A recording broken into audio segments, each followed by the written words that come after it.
Breaking లో చూస్తున్నాం. H1B visa దరఖాస్తుదారులకు America shock ఇచ్చింది. అమెరికా అధ్యక్షుడు ట్రంప్ సంచలన నిర్ణయం తీసుకున్నాడు. H1B వీసా దరఖాస్తు రుసుమును భారీగా పెంచారు. H1B వీసా దరఖాస్తు రుసుమును $1,00,000గా నిర్ణయిస్తూ కార్యనిర్వాహక ఉత్తర్వుపై సంతకం చేశాడు. ఇక ఈ లాటరీ సిస్టమ్ను అమెరికా తొలగించింది. ట్రంప్ నిర్ణయంతో భారత్పై తీవ్ర ప్రభావం పడనుంది.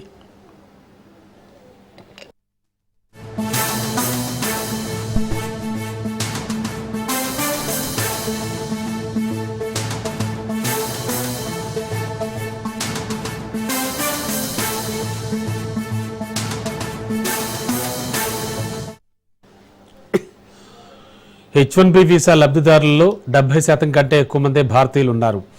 ఈ వీసా ద్వారానే భారతీయులు ఎక్కువగా అమెరికాలోకి ప్రవేశిస్తున్నారు. మరోవైపు గోల్డ్ కార్డును సైతం ట్రంప్ ప్రకటించారు. దీనికి $10 లక్షలుగా నిర్ణయించారు. దీని ద్వారా అమెరికాకు $100 బిలియన్ సమకూరే అవకాశం ఉంది. పన్నుల తగ్గింపు, అభివృద్ధి ప్రాజెక్టులకు, రుణాల చెల్లింపులకు గోల్డ్ కార్డు నిధులు వినియోగిస్తున్నట్లుగా ట్రంప్ తెలిపారు.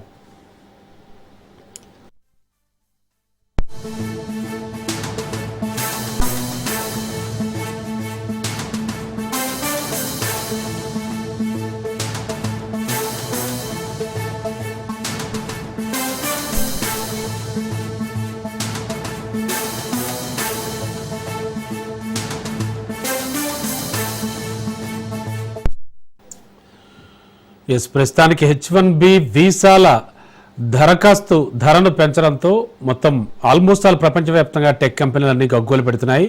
ముఖ్యంగా ఇండియాపై ఎక్కువగా ఎఫెక్ట్ పడే అవకాశం కూడా ఉంది. ఇక ఇదే అంశానికి సంబంధించి విశ్లేషణ అందించడానికి మనతో పాటు బండారు రామ్మోహన్ రావు గారు లైవ్లో సిద్ధంగా ఉన్నారు. Analyst sir, good morning. Sir, ఈ దెబ్బతో 100% ఇండియా మీద పగబట్టు కూర్చున్నాడు ట్రంప్. అండ్ మోరోవర్ ఎక్కువగా ఎఫెక్ట్ పడేది మనకే అనేది తేటతెల్లమైపోయింది అనుకోవచ్చు అంటారా? ఖచ్చితంగా. H1B వీసాలపై మా దేశాలకు వెళ్లే దానిలో 100 మంది వెళ్తే 71.7 అంటే ఆల్మోస్ట్ 72% మంది మన వాళ్ళు వెళ్తున్నారు. చైనా వాళ్ళు మనకు 11.7 అంటే దాదాపు 82 నుంచి 83% ప్రజలు ఓన్లీ చైనా మనకు ఇండియా నుంచి చైనా 11%, అంటే మొత్తం మీద 10-11% మాత్రమే. మనం మాత్రం 71% వెళ్తున్నాం కనుక మన మీద పూర్తిగా అంటే మొత్తంలో మనం నాలుగు భాగాలు చేస్తే 3 భాగాలు మనం వెళ్తున్నట్లు లెక్క కొంచెం అటు ఇటుగా. ఇంకా ఖచ్చితంగా మన మీద దెబ్బ ఉంటుంది. రామబాబు గారు, మీకు అట్లాగే మన రాజేష్ ప్రేక్షకులకు నమస్కారం. రెండో విషయం కూడా గమనించాలి. H1B వీసా ఏమిటి? ఇది నైపుణ్యం కలిగిన వాళ్ళను కంపెనీలు తమకు రప్పించుకోవడానికి పెట్టుకున్న వీసా. 90s లో మొదలైంది ఇది. ఇప్పటిదాకా వాళ్ళు కేవలం ఏంటంటే కొంత దరఖాస్తు ఉండేది. దరఖాస్తు కట్టిన దరఖాస్తు ఫీజు కూడా వాళ్ళే కంపెనీలు ఎవరికైతే అవసరం ఉందో, డాక్టర్ అవసరం ఉన్నాడు, ఓ ఇంజనీర్ అవసరం ఉన్నాడు, ఓ ఏదైనా సరే నైపుణ్యం గల విద్య ఏదైనా సరే దాన్ని తీసుకోవడానికి వాళ్ళు మొదలు తాత్కాలికంగా దరఖాస్తు ఫీజు వాళ్ళే కట్టుకునేవారు. తర్వాత కొంత మొత్తమే ఉండేది. దీని $1,00,000 $1,000 ఉండకపోయింది. కానీ వాళ్ళ 83,000 మన అంటే దాదాపు $83 లక్షలు కట్టాల్సి వస్తుందంటే అర్థం చేసుకోవచ్చు. మనం $1,00,000 అంటే ఇప్పటి మారకం ప్రకారం 83 కావచ్చు, 84 కావచ్చు, 85 కావచ్చు. మనం చూస్తున్నాం కదా, మనం మెల్లమెల్లగా డాలర్ రేటు పెరుగుతుంది కనుక $80 నుంచి $85 మధ్యన కట్టాల్సి ఉంటుంది. మనకు ఒక్కొక్క $85,000 కట్టాల్సి వస్తుంది మనకు. దాంతో ఇంత భారం మోసి కంపెనీలు ఆహ్వానించే కదా. ఇప్పటిదాకా నామాత్రం ఫీజు, నామాత్రం H1B వీసాల కింద వాళ్ళకి నైపుణ్యాభివృద్ధిలో నైపుణ్యం కావాల్సిన వాళ్ళు తెచ్చుకునేవాళ్ళు. ఇప్పుడు ఇంత డబ్బు అయితే ఉద్యోగార్థిగా పోయేవాడు కట్టాలి, లేకపోతే కంపెనీలు భరించాలి. కంపెనీలు భరిస్తే అంత జీతం ఇస్తారా? రేపొద్దున మిమ్మల్ని ఇక్కడ రప్పించడానికి ఇంత ఖర్చు అవుతుంది కదా అనే సమస్య. ఇంకో మాట కూడా మన వాణిజ్య శాఖ మంత్రి అనుకుంటాను, ఆయన ప్రకటించింది ఏంటంటే అమెరికా మంత్రి ఆయన ఏమన్నా అంటే నైపుణ్యం కోసం మీరు విదేశాల మీద ఎందుకు ఆధారపడతారు? ముఖ్యంగా మన భారత్ మీద అక్కసే సమస్య లేదు, ఆధారపడతారు. మనకు నైపుణ్యం గల వాళ్ళు మన దగ్గర లేరా? తయారు చేసుకోండి. లేకపోతే కనుక మొట్టమొదటి ప్రిఫరెన్స్ మన వాళ్ళకి వేయండి, లేకపోతే మాత్రం తెచ్చుకోండి. అప్పుడు కూడా $83,000 కట్టాల్సిందే అంటున్నాడు. అంటే $83,000 అంటే $83 లక్షల కట్టాల్సిందే. సుమారు ₹1,00,00,000 దగ్గర మిగతా దరఖాస్తు ఫీజు అవన్నీ కలిస్తే ₹1,00,00,000 పెట్టి అమెరికాకు H1B వీసా కింద పోయే వాళ్ళు మన వాళ్ళు తయారవుతారా? తయారైతే అక్కడికి అవసరమైన కంపెనీ వాడు తీసుకుంటాడని ప్రశ్న.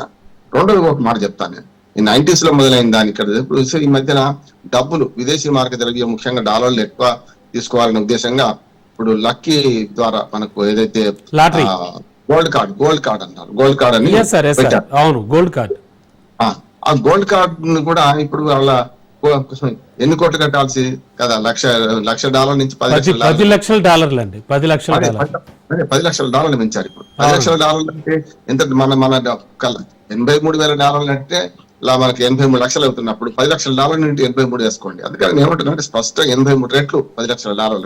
కనుక ఎవరు పోయే పరిస్థితి కూడా ఉండదు. ఎవరైనా పూర్తిగా ధనవంతులు, కోట్ల రూపాయల ఆస్తులు ఉన్నవాడు అక్కడ జీవిద్దామని ఉన్నాడు ఉంటే దాన్ని ఇక్కడ దాన ధర్మాలు చేసి బ్రాహ్మణ దేశంలో పేరు సంపాదించుకోవచ్చు, అంత డబ్బులే ఉంటాయి.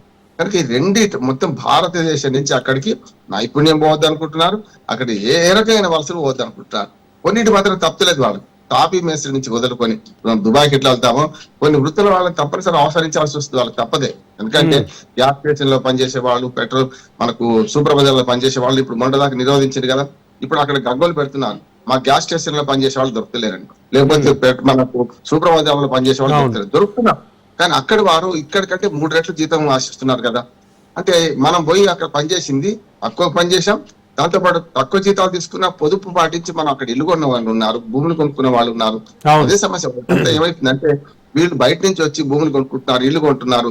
జలసీ ద్వారా వచ్చిన ద్వేషం వల్ల ఇవాళ దానికి చక్కగా అంటే ఇప్పుడు వాళ్ళ ప్రజలు అదే కోరుతున్నారు. అమెరికా ఒరిజినల్ ప్రజలు ఇది కోరతలేదు, వాళ్ళు వస్తేనే మాకు లాభం అంటున్నారు. కానీ ట్రంప్ విధానాల వల్ల అమెరికా తాను ఎక్కిన కొమ్మనే తాను నరుక్కుంటుందని నా ఉద్దేశం. ఈ పెంపు అంతా కూడా మన మీద కక్షతోని, ఏది భారతదేశమే అత్త మీద కోపం దుత్త మీద చూపించినట్టు రష్యా మీద కోపం మన మీద చూపెడుతున్నారు. చైనా మీద చూపించాలి, చైనా మీద చూపించి తెల్లది కూడా సమస్య అక్కడే వస్తుందండి. అండ్ సార్, ముఖ్యంగా ఎంఎస్ చేయడానికి వెళ్తున్న వాళ్ళు కావచ్చు, విద్యార్థుల మీద ఏ స్థాయిలో పడే అవకాశం ఉందంటారు? అండ్ ఆల్రెడీ జాబ్స్ చేస్తున్న వాళ్ళ సంగతి సరే, మీరు చెప్పినట్టు విద్యార్థులు కానీ ఇంకా అంటే అక్కడికి వెళ్ళి విద్యను అభ్యసించాలి అనేటువంటి పరిస్థితిలో ఉన్న వాళ్ళ సిచ్యువేషన్ ఏంటి సార్, ఏమనుకోవచ్చు?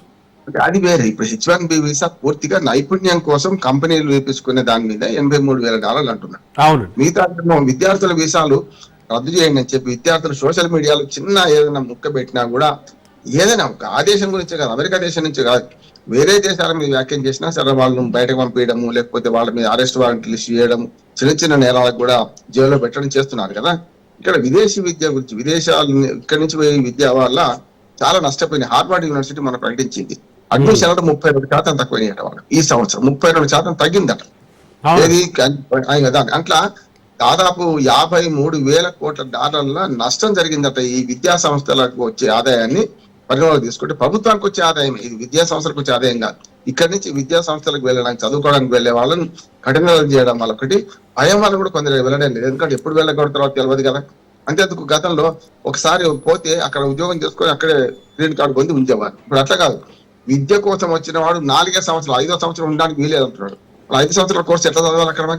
అక్కడ 5 సంవత్సరాల కోర్సులు ఉన్నాయి, 6 సంవత్సరాల కోర్సులు ఉన్నాయి. అవి ఎట్లా చదవాలి అంటే 4 సంవత్సరాలకి పరిమితం చేసుకొని మీ విద్య కోసం వచ్చే వాళ్ళని కూడా వీసాలను నియంత్రించి 4వ సంవత్సరానికి గెంటేస్తామంటున్నారు.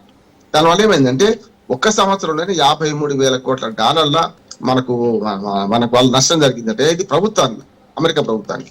అంటే తాను ఎక్కిన కొమ్మను అనుకోవడం కనుక ఉన్నది. ఈ విధానాలు ఇట్లా కొనసాగితే అమెరికా ఆర్థిక వ్యవస్థ పునాదిలుతుంది. అర్థమైతలేదు. మననేదో చేద్దాం అనుకుంటున్నాడు. ఇప్పుడు మనం ఓడిద్దాం అనుకొని, మననేదో చేద్దాం అనుకొని తాను తీసిన గోతిలో తానే పడిపేస్తున్నది. ఈ ఆర్థిక నిపుణులు హెచ్చరిస్తున్నారు, విదేశీ నిపుణులు హెచ్చరిస్తున్నారు. గతంలో ట్రంప్ కు సలహాదారులకు పనిచేసిన వ్యతిరేకిస్తున్నారు. మొన్నటిదాకా సలహాదారుగా ఉన్న రామస్వామి గాని, అట్లాగే మొన్నటిదాకా అత్యంత ఆప్తమిత్రుడు సుమారు $1,000 కోట్ల మీకు ఖర్చు పెట్టి ఎన్నికల్లో ప్రచార సభలు పాల్గొని సర్వస్వం నేను నష్టం చేసినా నీ మీద వ్యతిరేకంగా పార్టీ పెడతా అన్న ఎలాన్ మస్క్ కూడా ఏమంటున్నాడు, నాశనం చేస్తున్నాడు ఆర్థిక వ్యవస్థ అంటున్నాడు. అంటే నీ వినదగురు ఎవరు చెప్పినా వినకుండా మీరు ఏం చెప్పినా సరే నేను వినను అనే పరిస్థితి, సీతయ్య ఎవరు చెప్పినా వినడు అన్నట్టే తయారవుతున్నాడు ట్రంప్. అది దానివల్ల ఒక 6 నెలలు తెలుస్తుంది రమణ గారు. సమస్య లేదు, 6 నెలల అనుభవానికి వస్తుంది. ఇప్పటికే కొన్ని అనుభవానికి వచ్చినాయి. నేను చూడండి, సంబంధాలు పెడుచుకొడుతున్న సందర్భంలో మోడీ గారు పుట్టినరోజు ఏదో ఒకటి బహానా దొరకాలి కదా.